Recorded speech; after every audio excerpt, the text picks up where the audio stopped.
মৌলভীবাজারের শ্রীমঙ্গল যেন চা প্রেমীদের মিলন মেলায় পরিণত হয়েছিল। সেখানে অনুষ্ঠিত হলো দেশের দ্বিতীয় বৃহত্তম চা নিলাম। আর অবিশ্বাস্য ব্যাপার হলো মাত্র 1 ঘন্টার ব্যবধানে বিক্রি হয়ে গেল ৮০,০০০ কেজি চা। এবারের নিলামে বিভিন্ন ব্রোকার্স হাউসের মাধ্যমে মোট ১,১৫,০০০ কেজি চা উপস্থাপন করা হয়েছিল। নিলামে সবচেয়ে নজরকাড়া দাম ওঠে হবিগঞ্জের তেলিয়াপাড়া চা বাগানের উন্নতমানের গ্রিন টির। এই বিশেষ চা প্রতি কেজি বিক্রি হয়েছে আকাশ ছোঁয়া ১,৫০০ টাকায়। অন্যদিকে শ্রীমঙ্গল ব্রোকার্স হাউসের আনা ব্ল্যাক টির সর্বোচ্চ দাম ছিল ৪০০ টাকা প্রতি কেজি। জেলার ৫টি স্বনামধন্য ব্রোকার হাউস জালালাবাদ টি ব্রোকার্স, শ্রীমঙ্গল ব্রোকার্স হাউস, রূপসী বাংলা টি ব্রোকার্স, সোনার বাংলা টি ব্রোকার্স এবং জেএস ব্রোকার্স এই জমজমাট আয়োজনে অংশগ্রহণ করে।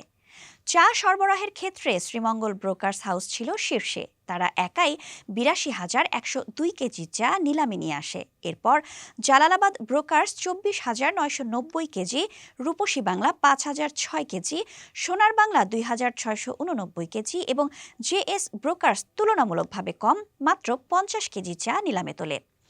দেশের বিভিন্ন প্রান্ত থেকে আসা ক্রেতারা জানান, এবছরের শুরুতে অনুষ্ঠিত এই নিলামে চায়ের গুণগত মান এবং দাম দুটোই তাদের কাছে বেশ সন্তোষজনক ছিল।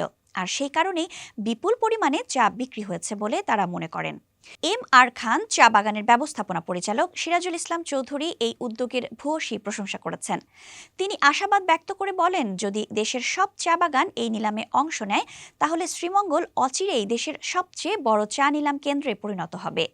টি ব্রোকার্স অ্যাসোসিয়েশনের সভাপতি MSN মুনির বলেন, সাম্প্রতিক অনাবৃষ্টির কারণে চা উৎপাদনে কিছুটা ক্ষতি হলেও এবারের নিলামে চায়ের গুণগত মান বেশ ভালো ছিল, যা তাদের আনন্দিত করেছে।